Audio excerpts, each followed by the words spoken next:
오늘도 공자 앞에서 문자 쓰겠습니다. 보조금이란 악스 이거를 선택한 이유는 아시겠죠? 우리 12월 달에 우리도 본예산 심의를 하는데 이거 아마 정부 기조가 내려올 것 같아요. 내려옵니다. 100%입니다. 이거 지금 정부에서 전면적으로 수술을 하겠다고. 물론 이게 실효성이 있을지는 모르겠어요. 본문에 나오겠지만 정부의 의지는 그렇다 쳐도 이거 국회의원들도 입장에서도 건드리기가 쉽지 않은 부분인가 봐요. 실제 이렇게 될지 모르겠지만 이거 하달될 겁니다. 분명히. 예. 남 얘기 아닌 것 같고, 그래서도 우리 장관님들도 좀 살펴보셔야 돼요. 그래서 이 실적 같은 거 좀 한번 받아보시고, 돈 많이 나가는데 이게 과연 제대로 하고 있는지 우리도 우리 눈으로 한번 좀 검토해 볼 필요가 있는 것 같아서 골랐습니다. 장미란 차관님이시죠? 장미란 차관 얘기부터 시작을 했어요.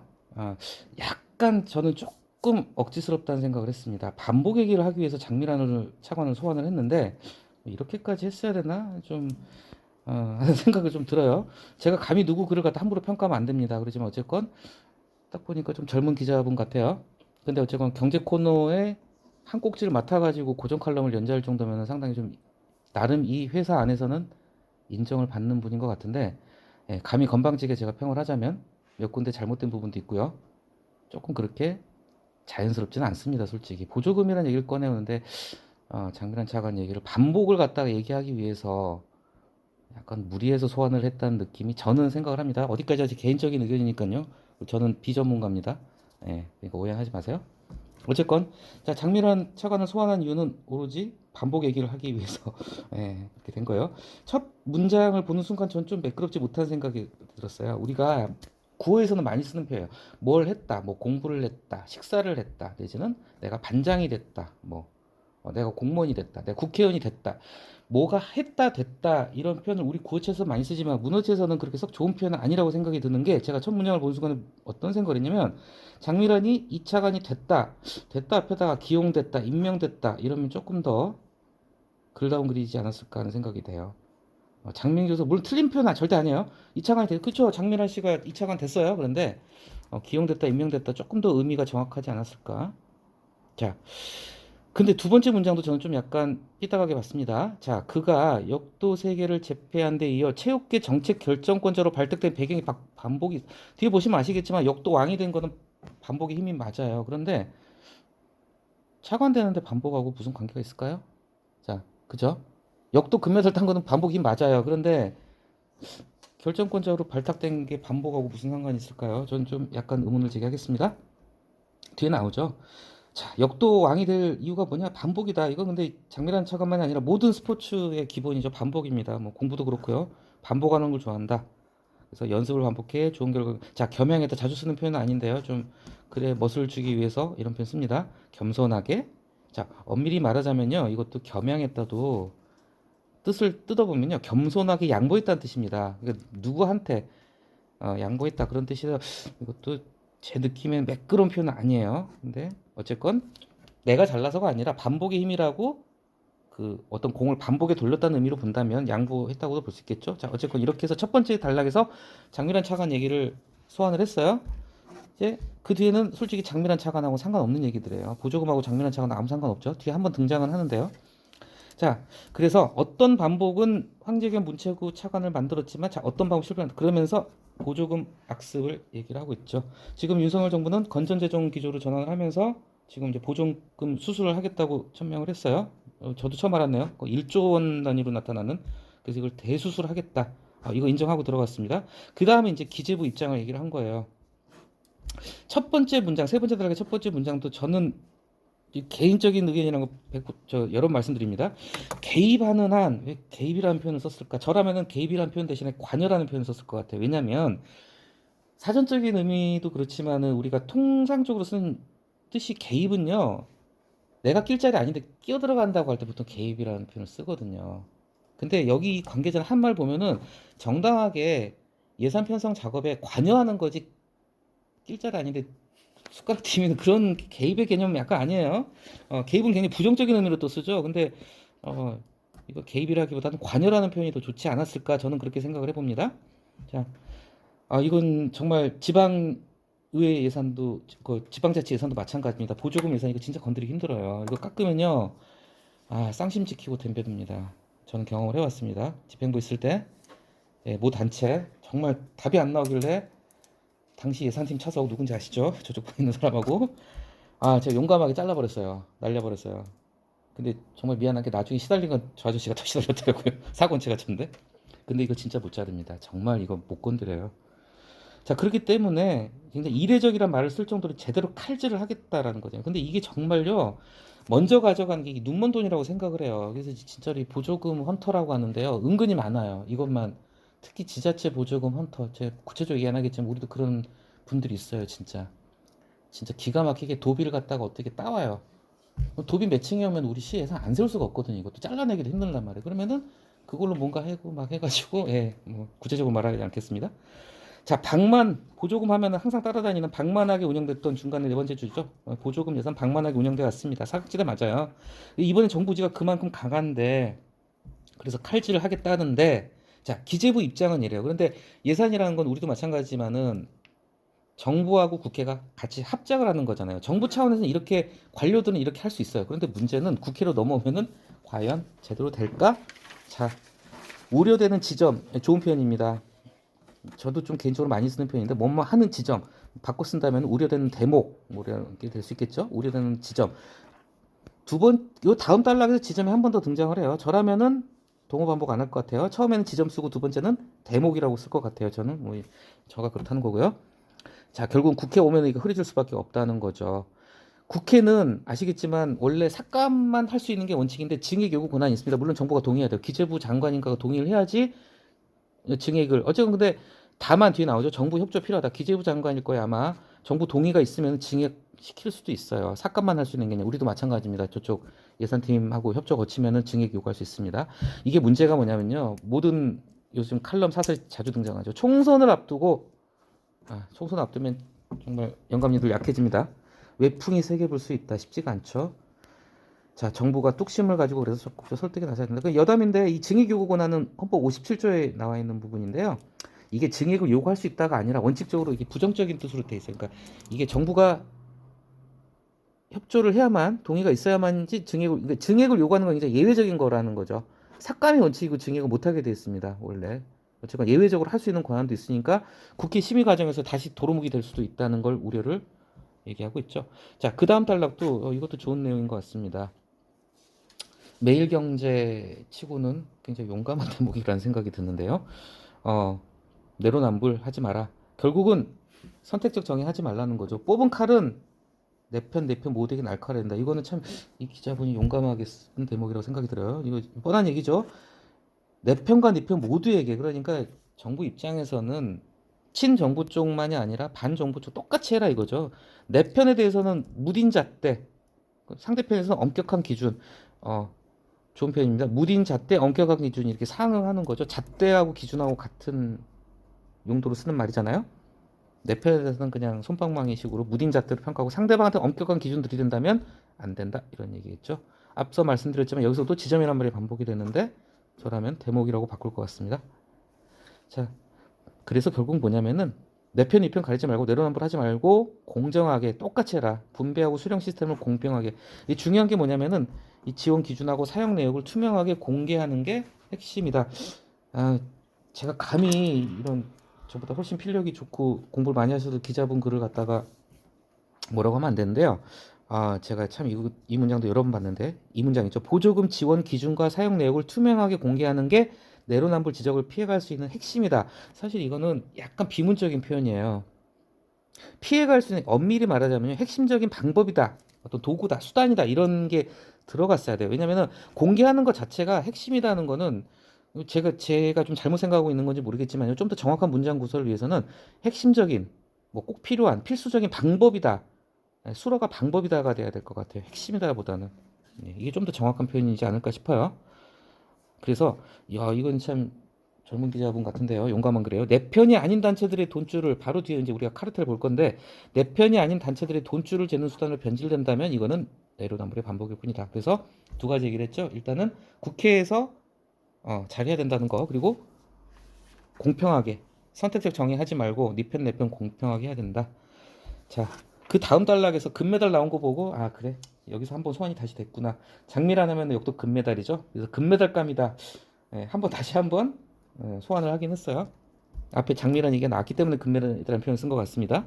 쉬운 건 아닌데 그래도 해내면 좋을 것이다. 저희도 말씀드렸지만은 자기 대통령실 비서관들 차관으로 실세 차관으로 다 보내놨어요. 장관이 아침에 차관 보고 인사해야 됩니다. 이거 그러면 자 이게 뭐냐면 이제 쉽게 얘기해서 대통령이 통치 철학을 갖다가 각 부처에 심겠다는 거죠. 복지부동을 뜯어고치고 그런 차원에서 한 건데 어떨 땐 두고 볼 일이다. 국민들이 두 눈으로 지켜보고 있다. 좀 더 강한 표현 쓰면 뭐 두 눈 부릅뜨고 두 눈 크게 하고 지켜보고 있다. 이렇게 하면 더 강렬한 표현이었을 것 같아요. 두 눈으로 지켜보고 있다. 뭐 사람 다 눈 두 개잖아요. 두 눈 크게 뜨고 보고 있다. 이런 식으로 했으면 더 좋은 표현이지 않았을까. 그래서 이거는 우리들 업무랑도 어느 정도 연관이 되는 부분이라서 제가 골라봤고요. 좀 우리 실제 이거 이제 보조금 부분은 아마 내려올 겁니다. 내려왔을 수도 있고요. 이거 분명히 지자체 이게 사실 진짜 정말 방만한 건 맞는 것 같아요.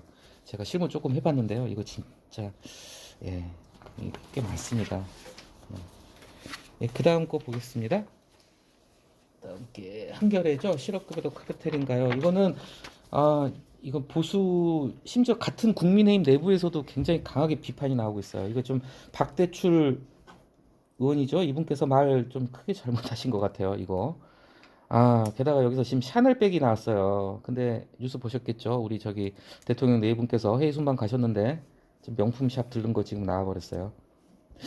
출국하고 귀국할 때는 에코백을 손에 들었는데 가서는 명품백 구경하고 오신 거예요. 사는지 안 사는지 모르겠어요, 저도.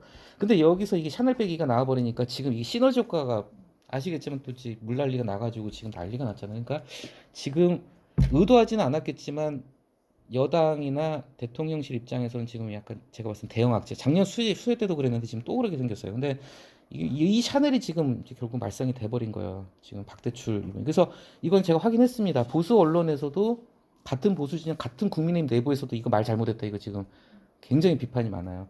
참고로 말씀드리면요. 이제 여기 읽어보시면 아시겠지만 실업급여 받아가지고 샤넬 산다 뭐 이런 얘기 해외여행 간다 그랬는데 뭐 그냥 한 예를 드는 거예요. 이준석 물론 이제 윤석열 대통령하고 대립각을 세우는 분이죠. 이준석 전 대표가 그런 얘기를 했어요. 실업급여 받아가지고 소고기를 사 먹고 명품백을 사 먹고 그 사람 할 마음대로 하는 거죠. 이거 가지고 실업급여 이건 아니다. 실업급여로 한우로 사 먹든 말든 그건 그 사람 할 뜻대로입니다. 앞에 글하고 좀 유사한 부분인데 어떤 거 뭔가 이렇게 글의 도입 부분에서 예시를 가져오기 위해서 제일 좋은 방법이 자기 경험을 얘기하는 게 참 좋다는 저는 생각을 해요. 글 쓴 기법 중에 하나죠. 자기 어머니 얘기를 했어요. 돌아가신 어머니 실업급여 신청하는 거 대신해 드렸다고. 자, 이게 십수년 전이라는 걸 강조하기 위한 기법 중에 하나입니다. 데스크톱 컴퓨터라는 표현을 썼어요. 요즘도 우리도 뭐 지금 데스크톱 쓰고 있지만은 이 데스크톱 컴퓨터 그러면요 뭔가 이렇게 예스러운 분위기가 납니다. 요즘은 사실 데스크톱 집에도 잘 없죠. 저도 집에 없어요. 노트북밖에. 다 스마트폰으로 다 해결되고, 아니면은 태블릿이나 노트북으로 해결되죠. 이 데스크톱이라는 이 단어 하나 자체가 글의 분위기를 갖다 이거 옛날 얘기구나 하는 걸 십수년 전이라는 걸 갖다 살린다는 느낌이 들어요. 자, 그래가지고 실업급여 신청을 갖다가 대신 해줬던 얘기를 딱 떠올리면서 이 옛날 기억을 왜 떠올렸냐? 바로 최근에 소동을 보고 꿀 빤다고 그래가지고 실업급여라고 했죠. 게다가 이게 이분이 굉장히 저는 이거 실언이라고 봅니다. 실업급여 자체는 좀 비판을 받을 부분도 있어요. 사실은 뒤에 나오겠지만요. 그런데 이걸 갖다 여성분들 젊은 청년 이래가지고 쉽게 말해서 갈라치기를 해버린 거예요.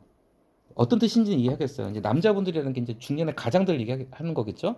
진짜 어떻게 보면 이제 먹여야 될 식솔들이 있으니까 가장이라고 소위 일컫는 중년 남자분들은 솔직히 좋은 표정을 해서 신청을 안 하는데 그런 부담이 좀 덜한 젊은 여성들 같은 경우는 이참에 좀 쉬지 하고 이렇게 웃는 얼굴로 온다.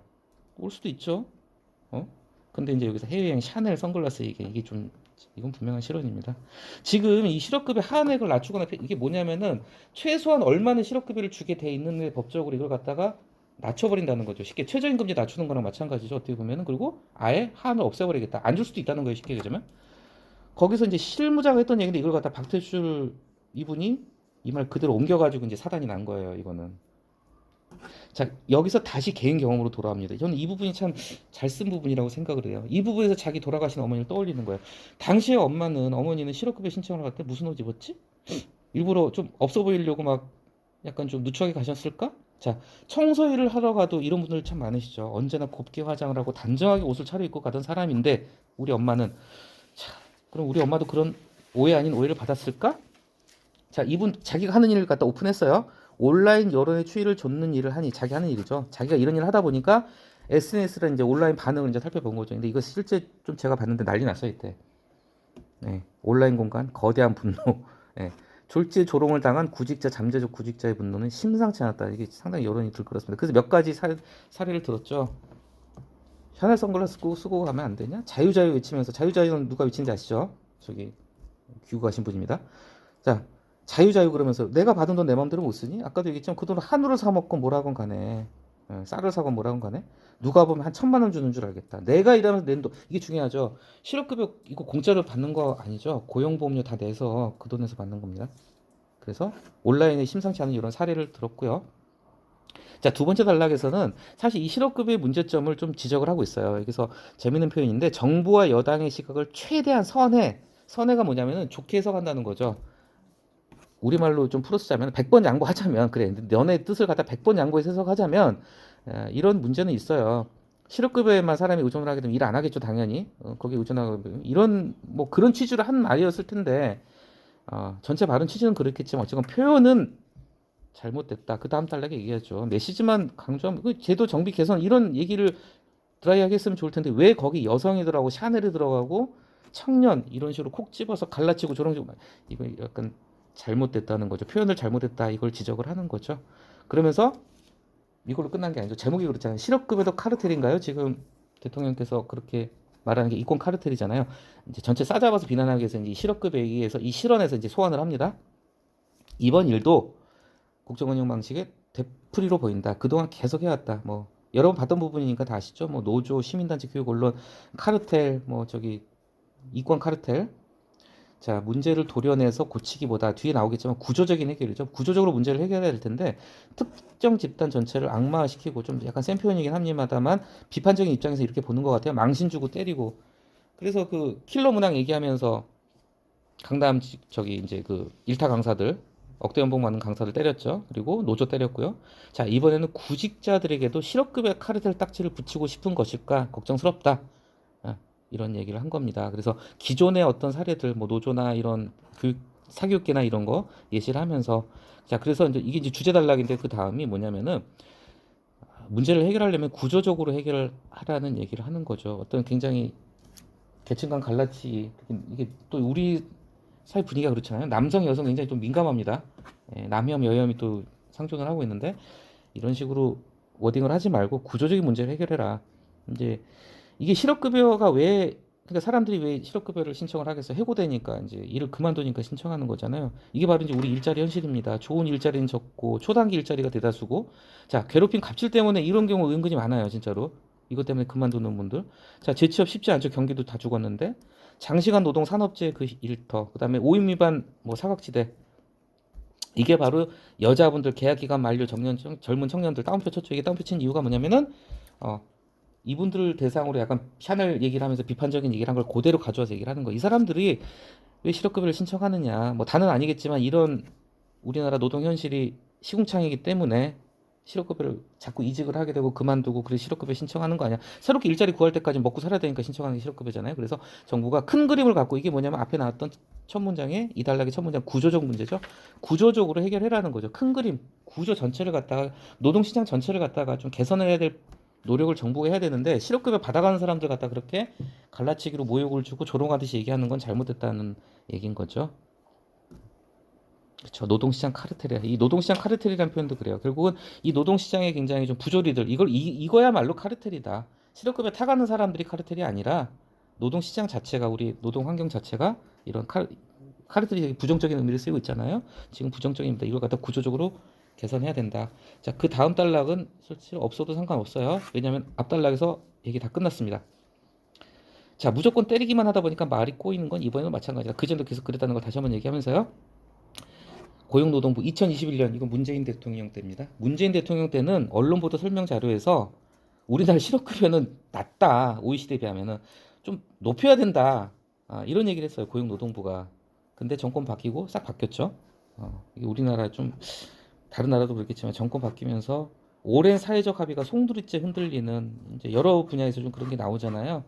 예, 좀 물론 정권이 바뀌면 자신의 정치적인 입장이랄까 그런 걸 추진을 하려고는 하겠지만 이게 자꾸 정권 바뀔 때마다 오락가락하는 게 문제다는 걸 보론으로 지적을 했습니다. 예. 그리고 예, 빨리 보겠습니다. 이거는 한국일보인 것 같아요. 한국일보 진영정치 넘어선 성공학 비책은 내용은 다 읽어보셨을 거고요. 뭐 첫 번째, 두 번째 달라고 다 아신 내용이니까요. 좋은 표현이 나왔습니다. 어쨌건 이제 원희룡 장관이 정말 뭐 우리가 전에 봤던 거죠. 도박 승부수 띄었어요. 그러면서 이제 이 과정에서 물타기와 되치기. 물타기는 뭐냐 이제 막 그러죠. 전 더불어민주당 소속이었던 전 양평 군수가 그쪽에 땅이 있네 없네. 뭐 누구 땅이 있네 없네. 여권 인사들 땅이 있네 없네. 이제 그런 물타기를 하는 거죠. 이제 물타기고 되치기 서로 이제 치고받고 하면서 사안의 본질이 변해버린 거죠. 지금 여러 번 사설에 등장한 거지만 이 처음에 이 의심은 합리적 의심이었어요. 의심할 만한 거죠. 근데 이게 이제 결국은 진영 논리, 양측이 대립을 하면서 완전히 바뀌었다는 거죠. 양상이 바뀌었다는 거죠. 일단 원희룡 장관의 도박은 일단 판을 갖다가 게임 양상을 바꿔버린 건 성공을 한 것 같아요. 두 번째 단락에서 대중을 현혹시켜 의도대로 전선을 새로 긋는 거. 여기서 말하는 전선은 뭐냐면 이제 우리 그 전쟁할 때 그 전선이에요. 이렇게 서부 전선 이상 없다 이런 거. 이 전선을 갖다가 이제 이게 뭐냐면은 프레임이죠. 프레임 어떻게 보면 우리 흔히 얘기하는 프레임을 바꿔버린 거예요. 처음에는 아니 이걸 갖다가 왜 대통령 처일가 땅이 있다고 바꿨을까 해서 이제 그렇게 됐는데 이게 지금 약간 본질에서 바뀌어가지고 양쪽이 진보 보수가 이제 극한 대치를 하고 있잖아요. 프레임을 갖다가 이렇게 바꾼 거예요. 대표적인 정치 전략이죠. 그래서 모두가 격앙돼 뭔가에 몰입된 채 분노하다 보면 지나고 보면 다시 말해서 냉정히 살펴보면은 결국은 어느 쪽은 농락당한 허탄에 빠지기 쉽다. 그러니까 결국에 좀 차분하게 냉정하게 살펴보면은 한쪽은 이게 뭐지 막 이런 생각을 할 수 있다는 거죠. 나중에 좀 냉정하게 본다면은 편가르기는 피하기 힘든 유혹 같은 것이다. 남마처럼 남마는 뜻을 찾아봤어요. 저도 그 삼이라는 식물이 있나 봐요. 산삼 뭐 인삼도 극과인 것 같아요. 삼 어떤 삼이 이렇게 막 얽혀 있는 모습, 그러니까 막 뒤엉켜 있는 걸 갖다가 간단하게 양자택일로 양자 논리, 진영 논리로 간다는 거죠. 여론은 결국 찬반에 빨려 들어가고 수세에 몰렸던 인물이 누구죠? 원희룡 장관이 진영의 전사로 보를 든다. 그 국토교통부 앞에 응원하니 막 이렇게 줄지어 있다고 합니다. 처음에 여당도 같은 당에서도 제가 분명히 저번에 사설 칼럼 볼 때 그랬던 것 같아요. 내부에서도 비판이 왔었다. 근데 이게 지금 이제 원 장관은 일단 도박 성공했다고 보는 것 같습니다. 그러면서 이제 지금 이제 얘기를 하는 게, 자, 이 글은 결론적으로 뭐냐면 이제 한국일보 입장에서 정부 여당에 대해서 뭔가 좀 쓴소리를 하면서 뭔가 좀 단순한 진영 정치를 넘어서 좀 획기적인 걸 해라 이런 얘기를 하는 건데요. 그러기 위해서 이제 비판을 하기 위해서 지금 좀 한국일보 시각에서 봤을 때 좀 걱정스러운 부분을 얘기를 하는 거예요. 너무 지금 집도끼를 지키기 위해서 약간 극으로 가고 있지 않냐. 보수 내부에서도 그런 비판합니다. 윤석열 대통령의 워딩이나 지금 이 통일부 장관 내정한 것도 약간 극으로 너무 치우치는 거 아니냐는 우려를 하고 있어요. 지금 통일부 장관 그래도 통일부인데 김정은 정권 타도 자책무장 주장하는 분 같다. 유명한 분이더라고. 김용호 장관의 발탁. 그래서 이것도 좀 말이 많아요. 가짜 독립 유공자 서훈을 박탈하고. 그러니까 뭐냐면은 친북 논란이 있으면은 서훈을 박탈하고 친일로 찍혔지만 어쨌건 독립 유공자 해줄 사람은 해주겠다. 이게 보훈 정책도 굉장히 보수화됐어요 지금. 자, 이 다음 문장이요. 전 상당히 좋은 문장이라고 생각을 합니다. 표현도 좋고요. 이게 뭐냐면 양쪽을 싸잡아 비난하고 있어요. 인권. 자, 보수나 진보나 인권을 언급을 하는데요. 양쪽 다 이율배반이야. 내로남불이라는 거죠. 군사정권 시절에 자 보수는요. 군사정권 시절에 민주주의하고 인권은 눈을 감았어요. 그렇죠? 보수 정권 시절에는 가만히 있었어요. 근데 이 사람도 이제 북한 인권을 중시하는 쪽으로 나오고 있죠. 근데 마찬가지인 게 진보도 마찬가지예요. 민주화 운동을 하면서 그렇게 국민의 인권을 운운했던 사람들이 북한 인권은 외면하고 눈을 감고 있다는 거죠. 양쪽 다 욕을 먹어야 마땅할 수 있는 그런 경우겠죠. 그런 어떤 이율 배반 프레임이 정면 충돌하는 양상까지 띄고 있다. 그런 점을 얘기를 하고 있죠. 이 다음 단락도 좀 재밌는 건데요. 뭐 두 분은 저보다 잘 아실 것 같습니다. 90년도 3당 합당 참 정말 이게 묘수였죠. 90년도 잠깐만 복귀를 해보자면요. 90년도에 이제 총선을 하고 나니까 말 그대로 여소야대가 돼버린 거죠. 민자당이 여당이지만 쪼그라들었고 김대중의 평화민주당, 김영삼의 통일민주당 그리고 저기 김종필의 민주공화당이 다 자기 이제 충청, 호남, 영남에서 표를 쓸어가지고 여소야대가 돼버린 거예요. 이 당시 노태우 대통령은 집권 후반기를 갖다 이끌어가기 힘들 정도로 여소야대가 돼버린 거죠. 근데 여기서 기가 막힌 묘수 3당 합당을 해버린 거죠. 당시에 김영삼 세력하고 김종필 세력하고 노태우가 합당을 해버렸습니다. 졸지에 김대중은 왕따가 됐죠 이때. 민정당하고 유신잔존 세력, 민주투쟁 진영과 총결집. 이게 참 그러니까 그 군부 세력하고 기존의 군부 세력하고 새로운 민주 세력하고 합쳐버린 거죠. 제가 봤을 때는 이거는 결국 뭐 이거는 뭐 평가하기 나름입니다. 김영삼 씨가 당시에 이런 식으로 가면 자기 대통령 못할 것 같다 이렇게 얘기한 사람이 많아요. 어쨌건 내가 저 안으로 들어가야 되겠다. 들어가서 저쪽에서 후보가 되겠다. 뭐 이렇게 얘기하는 사람도 있어요. 어쨌건 진짜 기가 막히게 이게 정말 마르나르의 이때 제가 좀 나이가 어렸는데요. 중학생 때였습니다. 난리가 났습니다. 정말 좀 깜짝 놀랐어요 저도. 어쨌건 이래서 민주자유당이라는 거대 정당이 생겼죠. 자, 산업화 민주화 세력. 산업화 세력은 이제 보수 어떤 박정희 시대나 전두환 정권의 어떤 보수 세력이고 민주화 세력은 김영삼 대통령을 주축으로 한 어떤 민주 세력, 진보 세력이 망라된 결정적 무기를 갖게 됐다. 그래서 김영삼은 결국 집권하자마자 이것도 좀 설명하면 너무 긴데요. 짧게 하겠습니다. 시간이 없으니까. 하나의 척결하고 군사정권 청산. 김영삼 대통령이 정말 좀 그런 거 있었던 것 같아요. 정말 진짜 이게 뭐랄까 추진력 하나는요. 무대포처럼 추진하는 추진력은 전격적으로 금융실명제 버렸죠. 긴급명령 발동해가지고 금융실명제에서 그리고 하나에 그냥 하루아침에 이거 날려버렸습니다. 장교들 이때 별 몇 명이 뭐가지 날라간지 몰라요? 하나회가 뭐냐면은 박정희 때 만들어진 군 내부 사조직이에요. 하나회가 결국은 그 12.12를 주도를 했고 전두환 정권을 탄생시킨 군내 사조직입니다. 이거 하루아침에 날려버렸죠. 자, 이렇게 했을 때 당시 야당의 민주당은 이제 그 김대중의 평화민주당이었어요.